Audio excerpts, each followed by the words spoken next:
கோவையில் அதிகாலையில் நடந்த பயங்கரம்.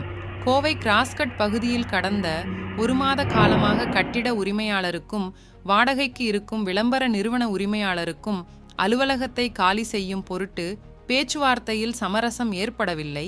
அதனால் வாடகைதாரர் நீதிமன்றத்தை நாடி வழக்கு போட்டுள்ளார்.